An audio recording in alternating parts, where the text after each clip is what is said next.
Welcome once again to SoCo Chat, a podcast where we talk with county leaders, discuss the latest news, and share all things concerning our home here in beautiful Sonoma County, California. I'm Paul Gullickson, Communications Manager for the County of Sonoma. Thank you for joining us. Today, we offer you the second in a special four-part series we're doing this month about wildfire awareness and preparedness. In our first segment of this series, which we are calling SoCo Ready, we had a conversation with Jeff Duvall, the director of the county's Department of Emergency Management, about the outlook for this year's fire season. Today, the focus of our discussion is on what the county has done and is doing in the way of clearing away all the dead or dry brush and tree branches that can feed fires and allow them to spread so quickly and intensely. This is otherwise known as vegetation management. Joining us today is the Vegetation Management Coordinator of the Sonoma County Ag and Open Space District, Kim Batchelder. But before we get to our interview with Kim, I want to start, as always, with our trivia question. Our trivia question this week is this. According to CAL FIRE, what percentage of modern wildfires in California are caused by humans? Now, we have a percentage in mind, but we will be willing to accept anything within 5% of that number. If you call in, give us your answer. If you know the answer, call us at 707-565-2242 or email us at publicaffairs@sonomacounty.org. Once again, that's publicaffairs, one word, at sonoma-county.org. And if you're correct, you will win a special gift this week. We have a number of emergency preparedness items to share with you, along with our regular SoCo Chat coffee mug. So be sure to call in and put your name in for that. With that, let's begin with our discussion. Welcome, Kim. Thanks, Paul. Appreciate you inviting me. Well, this is an important discussion, and we really appreciate you making time to be with us. Now, we don't need to or want to, in many cases, revisit the recent history of wildfires in Sonoma County. We all know those too well. We all remember the Tubbs fire in 2017 to the Glass fire of 2020. Those are pretty intense years there. My question is, what have we learned about the importance of vegetation management in Sonoma County, and are we making progress? Yeah, I think the county is certainly trying to figure this out because it is a complicated situation to be dealing with a significant amount of vegetation and trying to create a safe space for communities to be able to thrive. Right. And so I think we are making progress by learning more on how to get treatments on the ground, working with landowners, working with community organizations in order to get the job done. But we can't do it alone as a county. We have to work with a lot of different partners. So I think that's one thing that we've really taken home from this is the ability to work well with partners, understand from the fire professionals to the nonprofit organizations, the Fire Safe Sonoma, some of these groups that are really dedicated their existence to serving communities that are at risk and trying to provide the right answers for them. Now, just to be clear, I mean, we all have a responsibility to take care of our own homes and the vegetation management, making our homes more fire ready, right? That's correct. But you're really looking at the broader county, right? You're looking at areas outside of our homes, all that natural space we have around us. And as you said, some of it's open space, some of it's wherever it is. So tell us more about what it is that you do in addressing the vegetation management in those areas. Right. So you're absolutely correct that we do look at more of the landscape in. That's something that through Permit Sonoma, we really kind of articulated this message as well as possible, where we try to focus on both the home out, trying to protect the home, making sure every homeowner figures out how to defend their home, as well as the landscape in, where the wildfire in particular, where those might come into a community. How do we protect that scale of wildfire type of activity? So I think what we are trying to do is provide funding to different groups who are taking the lead of working with landowners and organizing those different bodies to be able to figure out what is the best treatment, where should it be located, and how do we get the job done over time. Okay. Well, just to be clear also, we're going to talk more next episode about what people can do around their specific homes. But again, I want to talk more about what the county is doing on a broader scale. Sure. And so when did the Board of Supervisors really set up the vegetation management plan that's your program that you're working with? Right. So, as I mentioned to you as we were preparing for this conversation, I work with Sonoma County Ag and Open Space, Right. which is a mission that is to protect land and throughout the county. And so I've been working with them since 2005 in that capacity as a resource planner. But now my position has changed into something that serves the county overall. And so that funding comes directly from the PG&E Settlement Fund funds. Okay. that was established back in 2020 after the Tubbs fire. Got it. Through litigation, we were able to be awarded $149.4 million. And the Board of Supervisors had the great insight to devote $25 million of that money to vegetation management. And then through that, and that was officially adopted in 2021, March of 2021. So now our task is to try to implement that on the ground. So what does that mean? It means how do we think about immediate vegetation treatments that are around threatened communities, or even the areas that have been burned once? That doesn't mean they won't burn again. So how do we protect those communities? Also, we think about capacity building. How do we improve our ability to react to wildfires and making sure that we have other people who are participating in vegetation treatments on the ground? So that might be training in prescribed burning, prescribed grazing using goats and sheep to be able to munch down some of the vegetation that's in a high fuel area. It could be training people on how to create a shaded fuel break along a ridge line, or how to do roadside treatments that help to improve evacuation and access routes for fire professionals. So those kind of the range of things that we try to address. So you, one way you get this money out in the community is by creating grants that these groups apply for, and then you work with them to make sure that they go to targeted areas. Is that right? That's exactly right. Yeah. So in the first year that I was working this position, we helped create criteria that would be critical for evaluating good projects versus projects that probably aren't a good investment. And so I created a technical advisory committee that consists of CAL FIRE, Sonoma Ecology Center, the Resource Conservation Districts, all these different groups who have a piece of this type of work, and really try to bring that group together to think about what are the best criteria that we should use to select projects that are throughout the county. And so we have been focusing largely in the heavy fuel areas. Okay. And so we haven't funded a lot of projects in districts 2 and 3. But however, we have been able to work with a lot of different organizations, such as the Northern Sonoma County Fire Protection District, the Gold Ridge Resource Conservation District, a lot of different groups who work in this area and have some present these different projects.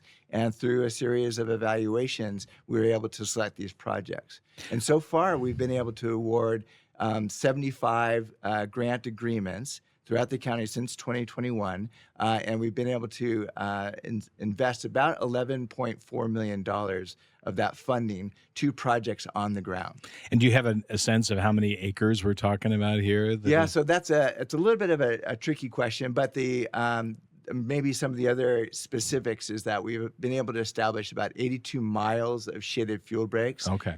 We've looked at 64 miles of roadside treatments. Okay. And then we've done about 30,000 acres of treatments under prescribed burns or prescribed grazing programs that these different entities have developed. And do you go around, I'm interested in how you come about prioritizing areas. I mean, do you take inventory, drive around and get an inventory of where the high fuel areas are? Yeah, that's an excellent question. So there's a lot of different tools out there that help CAL FIRE and our local fire districts to identify what are the high priorities.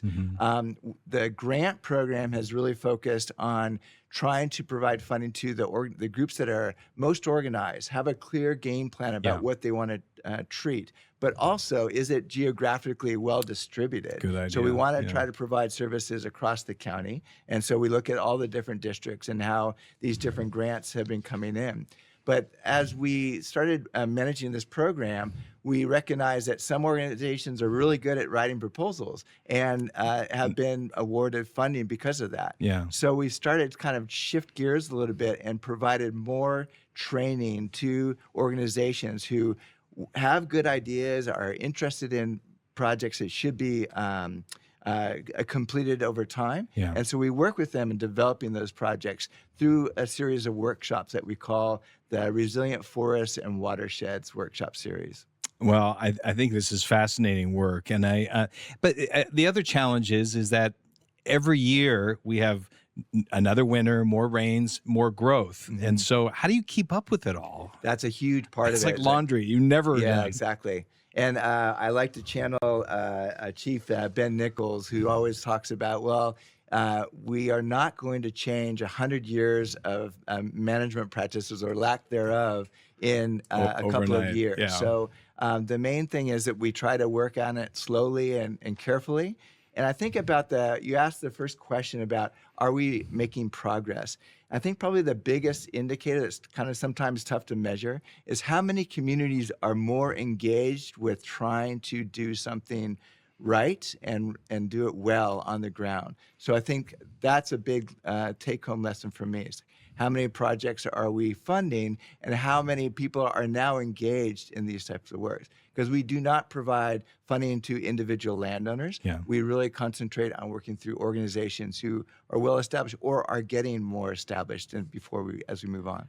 Well, I realize there's a lot of art and science involved in vegetation management, but Right. I'm interested in, where is Sonoma County compared to other counties? Are other counties doing this? Or are we kind of more at the forefront? Or are we doing catch up here? Yeah, we often hear about the Marin model, and There you that's go. a great example of an organization that was created under a tax system to be able to support wildfire management and protection. That's a good example. I think where we are in this is that I really am honored to be able to manage this program because it's kind of the research and development element of what we can do as a county. But then we have backup funding through the FEMA grants that Permit Sonoma is running. And they are able to provide funding on a much larger scale than what we're doing on these relatively small and pretty dispersed projects. We're trying to move towards a more cohesive approach,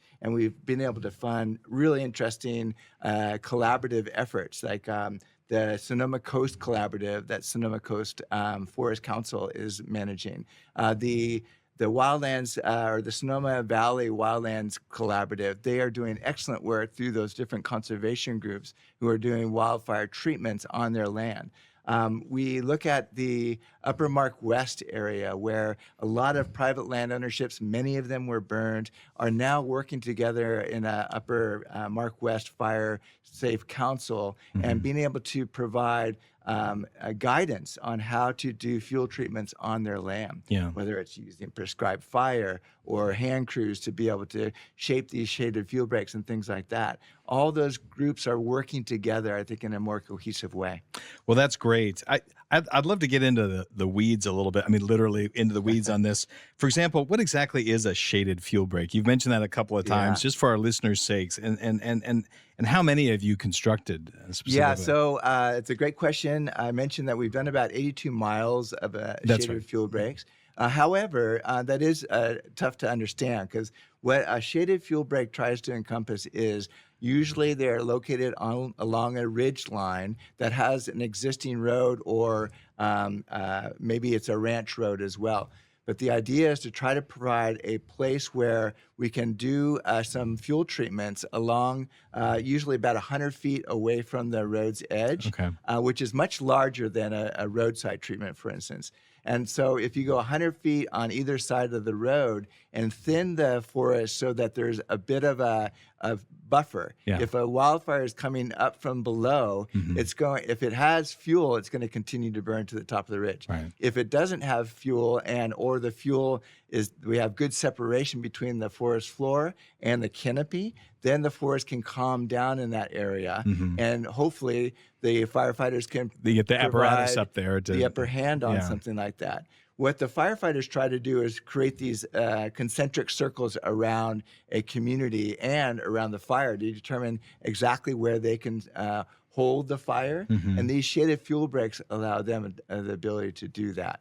It's perfect strategically placed so that the community feels and the fire professionals can slow the fire down or do backburns, things that can help us to reduce the threat of the fire coming into communities. That makes sense. Thank you for describing that. Yeah. So here's another one. What is a roadside treatment, and why are those so important? Yeah, so roadside treatments are a little bit different on scale. We try to go between 0 to 30 feet around along the road. Of course, Sonoma Public Infrastructure is doing a great job on managing a lot of the vegetation on the roads, but these are projects that may be more remote, that might not be the highest priority, but serve as really important evacuation routes.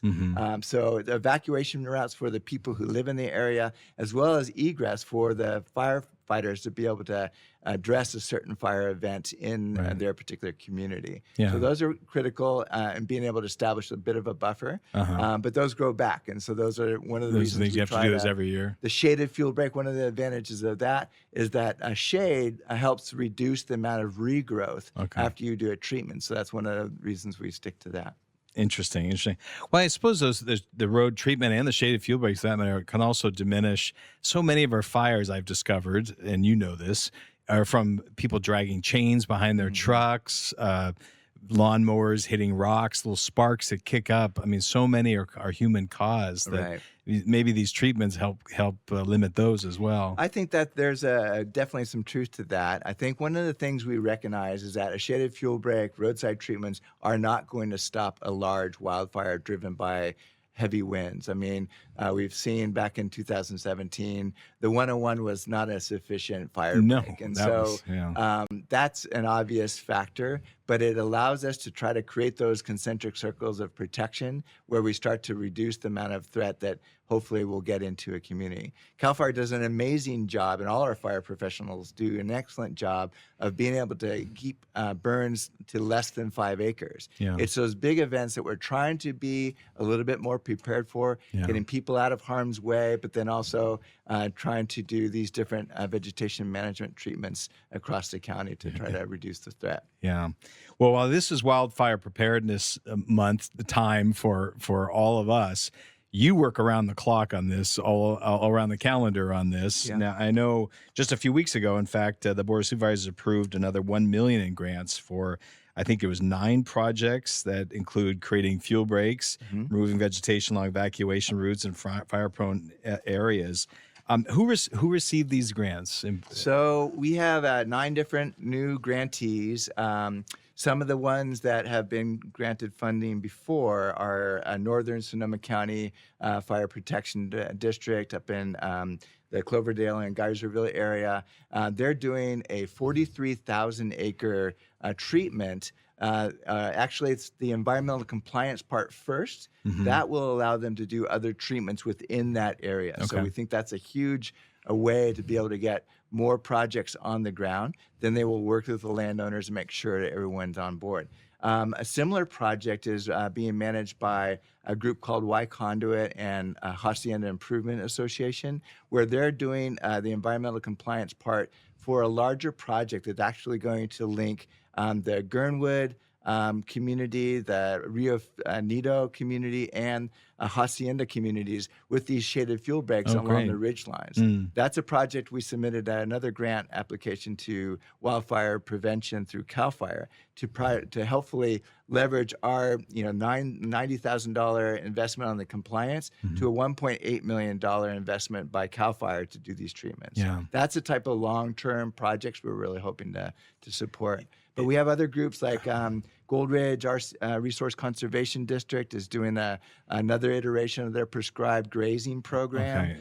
We have the Resilient Landscape Coalition, who does excellent education on what is defensible space around your home, as well as beyond defensible space. How do you manage that landscape so it's not a clear cut? We're trying to find that balance between ecologically friendly practices and maintaining habitat while also protecting your home from the threat Yeah. of fire. Yeah. So these are great examples of the types of projects we funded this Well, year. I think that's an example of all the partnerships you're working with and creating, working together on these things, and how important that is, because we've all learned a lot since 2017, and that knowledge base continues to grow.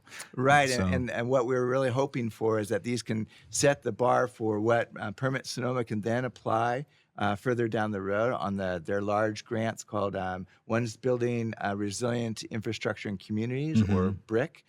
Those projects are rolling out as we speak. At the same time that our 9 grants got approved by the board on May 21st, Permit Sonoma was able to do the environmental compliance for their BRIC funding. That's a huge fantastic. project and Yeah. a huge advance for us to be able to think about the community first, and then working concentrically out of that community so that the landscape true is also in good condition. Yeah, well, we look forward to talking more about that in the days to come. But so, in terms of this program, your vegetation management, how much money is left to be distributed from this fund? We've been working closely with the county administrator office and trying to figure out a way in which we can reserve some funding for future investments as we look at how to best organize our different departments, how we coordinate and collaborate with internally, but also externally, working with CAL FIRE, our different NGO organizations, and how do we support things like Measure H? How do we have the infrastructure within us and the organization within us to be able to do that work? Yeah. So we have about $7.5 million left of the $25 million. But we're also investing in things like the LiDAR data, or the data to be able to help us prioritize what areas are under the biggest amount of threat, to be able to make sure if we don't have an organization working that area, how do we support that type of effort? Yeah. So then we can work kind of backwards. Yeah.